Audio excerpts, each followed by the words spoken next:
Next up, we're going to be talking about Battle Royale Awards. So the first Battle Royale program that continued for most of the first inning was an absolute win. We had Jorge Soler kind of as that final award, along with the Billy Wagner or Mike Schmidt, or either another card of your choice. So there were a lot of good things we could talk about there at BR. Obviously, a lot of content to get through, but Jorge Soler, I'd say, is a very solid addition to any team with his amazing pop towards righties and lefties, and lest we not forget how amazing just of a hitting card he is. So he could start on any team. You can even sell him if you wanted to and get some collections done. I'd overall say he was a very solid addition to the BR. But the other two BR awards, I mean, if we're talking about the 12-0s, I feel like the only decent one there was Wagner, because you could get there were many good third basemen in this game. Mike Schmidt's a card that we've seen a lot, and a lot of people, including me, are not big fans of him. So I'm going to say the BR program, while initially very solid, I'd give it a 6 out of 10. It doesn't exactly benefit us in any real way, other than Billy Wagner. So while it did help with the competitive Conquest dubs, it was still very okay at best. Next up, Conquest in that first inning program, of course, for the Conquest. So Conquest is a thing we don't really want to do because, you know, it kind of gets time consuming after a while, just simulating playing CPU games, but eventually it's worth it. I'd say that they did even step up the ante on Conquest this year. We got ourselves new maps, including first inning map, you know, all the new maps that can kind of even help you start out, like batter up 1, batter up 2, batter up 3. They give us all these new maps that kind of we're even starting players to get accustomed to. So I think some of them are much more worth doing than others. Like, for example, I'd argue that the inning program ones, you know, like the first inning program Conquest was really well worth doing because it obviously gave you XP towards that first inning. But obviously, I think there are also other maps like the NL Team Affinities or AL Team Affinity maps that didn't really benefit you when you had Showdown. So while Conquest has some maps worth grinding, not many others are also really the move, especially the one with pools, because while the whole USA map is a really fun thing to conquer, and I think it's good for like parallel grinding, I would still have to argue that it wasn't an incredible addition in the sense that you could get Dominic Smith in like almost more than half the time than something like Albert Pujols. So I just don't think Conquest was amazing for content, but it did provide us some good keys in terms of like getting XP for the first inning program. I'd rate it a solid 7 out of 10. Next up, Showdown for 42 series players. Once again, Showdown is becoming one of the more central focuses of offline grinding this year, as you can get 60 points and you get your first team affinity. But wait, there's a catch. It's a little different this year.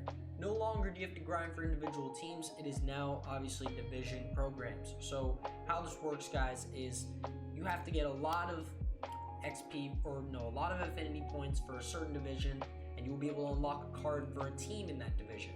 So say you did the NL Central, you can go for the Cardinals and pick Jack Flaherty.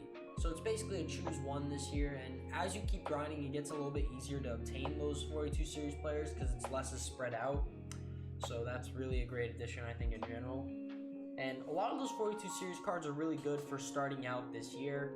I think a lot of them can be very good, especially when you're starting off ranked seasons and you need some power hitters. So you just need a few good pitchers on your squad. 42 series players are the way to go.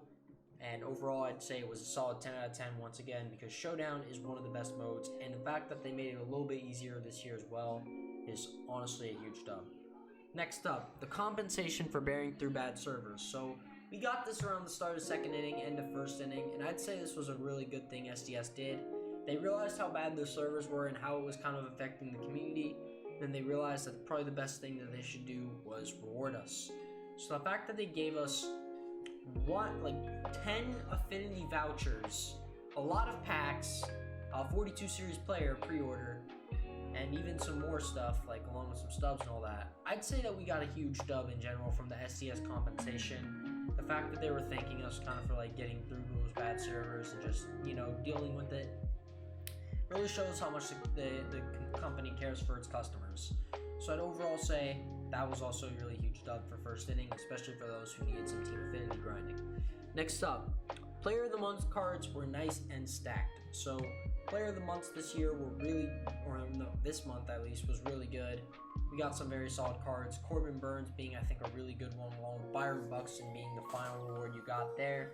Byron Buxton not only can play in the outfield, he has terrific speed, terrific fielding, pretty solid hitting overall. So we got some very good 42, I mean, not 42. I'd say we got some overall good Player of the Month cards. Even Shohei Ohtani and Nick Solak were really good cards despite being under 90 overall. So I'd say Player of the Month was a solid 8 out of 10, maybe even 9 out of 10 because of just how great all those cards can be and how good they are as budget cards that you just have to earn through playing moments and exchanging. Next up, events. So I didn't play much events, so I don't really have much to talk about here, honestly.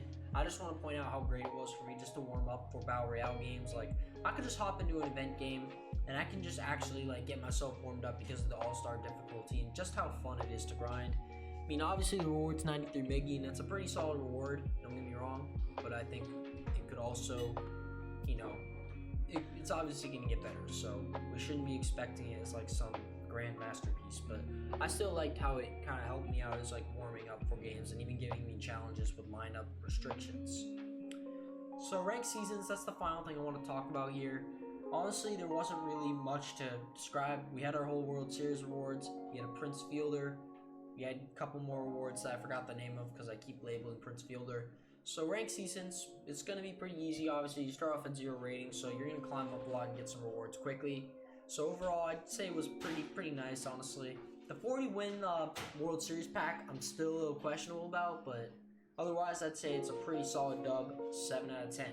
So if you guys want me to rate what the overall first inning program is out of everything we've gotten so far in this run, including roster updates, all that good stuff, I have to rate it, drumroll please, 8 out of 10. So it was a very good first inning program. They introduced us to some very good cards in Piazza, Valenzuela, and Lofton. You got a bunch of good rewards. They can even play on your team, and if you don't want them, you could sell them.